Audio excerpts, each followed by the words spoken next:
Hello friends, welcome to SM TNPSC. TNPSC படிக்கிற எல்லாருக்குமே தெரியும், பாலிட்டி அப்படின்றது ரொம்ப ரொம்ப இம்பார்ட்டண்டான ஒரு சப்ஜெக்ட். நமக்கு அரௌண்ட் ஒரு 15 மார்க்ஸ் வந்து பாலிட்டிலேருந்து கொஸ்டின்ஸ் கேட்குறாங்க. பாலிட்டி அப்படின்றது மேத்ஸ் மாதிரி தான். நம்ம புரிஞ்சுக்கிட்டோம் அப்படின்னா, ஈஸியாக வந்து அந்த மார்க்கை வந்து ஸ்கோர் பண்ணிடலாம். நம்ம புரியாமல் படித்தோம் அப்படின்னா, அதில் மார்க் வாங்குறது வந்து ரொம்ப கஷ்டமான ஒரு விஷயம். இதில் வந்து பாலிட்டியில் வந்து நிறைய ஆர்டிகல்ஸ் இருக்கும். அது மனப்பாடம் பண்ணி தான் ஆகணும். அதுக்கு வேற வழி கிடையாது. பட் கான்செப்ட் உங்களுக்கு கிளியரா புரியணும் அப்படின்னா, நீங்க சுரேஷ் அகாடமில சுகேஷ் சார் அப்படின்னு ஒருத்தவங்க கிளாஸ் எடுத்திருப்பாங்க. பாலிட்டி 360 அப்படின்ற ஒரு பேர்ல ஒரு பிளேலிஸ்ட் கிரியேட் பண்ணியிருப்பாங்க. அதுல அரவுண்ட் ஒரு 32 வீடியோஸ் இருக்கும். அந்த 32 வீடியோஸுமே நீங்க நல்லா போட்டு கேட்டு, பாலிட்டினா என்ன அப்படின்ற ஒரு கான்செப்ட்ட ஃபர்ஸ்ட்டு நீங்க ஐடென்டிஃபை பண்ணிக்கோங்க. நல்லா புரிஞ்சுக்கோங்க. பாலிட்டினா இதுதான், தேர்தல் ஆணையம்னா இதுதான், சட்டமன்றம்னா இதான் அப்படின்னு அவங்க நல்லா கிளியரா சொல்லுவாங்க. மத்த எல்லா இன்ஸ்டிடியூட்லயுமே கிளாஸ் எடுப்பாங்க. பட் அவங்க புக்குல இருக்க அந்த லெசன வந்து நமக்கு புரிய வைக்க ட்ரை பண்ணுவாங்க.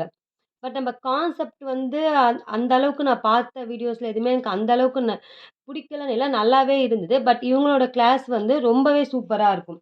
இது எல்லாமே நான் வந்து சுகேஷ் சாரோட கிளாஸ பார்த்து எடுத்த நோட்ஸ் தான். இந்த நோட்ஸ் எடுக்கவே எனக்கு அரவுண்ட் ஒரு 3 மந்த்ஸ் ஆச்சு. நான் இந்த நோட்ஸ் எல்லாம் எடுத்து ஒரு 2 இயர்ஸ் இருக்கும். ஸோ இந்த நோட்ஸ்ல வந்து பார்த்தோம் அப்படின்னா, எல்லாமே இருக்கும். இப்ப பாராளுமன்றம், சட்டமன்றம், மாநில அரசாங்கம்னா என்ன? ஸோ மாண்டேகு, ஜேம்ஸ் கோடு, இந்த யுபிஎஸ்சிய பத்தி, நீதி புலனாய்வு, உச்சநீதிமன்றம், உயர்நீதிமன்றம் அத பத்தியெல்லாம் வந்து இந்த புக்ல இருக்கும். அதுக்கு அடுத்து இதில வந்து பார்த்தோம் அப்படின்னா, குடியரசுத் தலைவர், நம்ம கான்ஸ்டிடியூஷன் மேக்கிங் அத பத்தின நோட்ஸ் எல்லாம் இதில வந்து இருக்கும். இதில வந்து பார்த்தீங்க அப்படின்னா, தேர்தல் ஆணையம், பஞ்சாயத்து, ஸோ அந்த மாதிரியான விஷயங்கள், சிபிஐ எல்லாமே வந்து அந்த சாரோட கிளாஸ்ல கான்செப்ட் வந்து சொல்லிக் குடுத்துருப்பாங்க. ஸோ நாங்க புதுசா இப்ப தான் படிக்கிறோம். எங்களுக்கு பாலிட்டி படிக்க ஒரு ஐடியாவே இல்ல அப்படின்றவங்க, அவரோட வீடியோஸ கேட்டு பாருங்க. உங்களுக்கு ரொம்ப யூஸ்ஃபுல்லா இருக்கும்.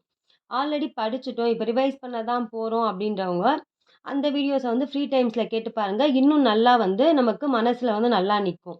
பாலிட்டிய ஃபுல்லா கம்ப்ளீட் பண்றதுக்கு நான் யூஸ் பண்ண டெக்னிக் இதுதான். ஸோ நல்லாவே இருக்கும். உங்களுக்கு தேவைப்பட்டுச்சுன்னா இந்த மெத்தட் ஃபாலோ பண்ணி பாருங்க. ஃப்ரெஷர்ஸ் கண்டிப்பா அவரோட வீடியோஸ் கேட்டு பாருங்க. பாலிட்டி அப்படின்னா நமக்கு என்னன்றது ரொம்ப நல்லாவே புரிய வைப்பாங்க. Thank you. பாய்.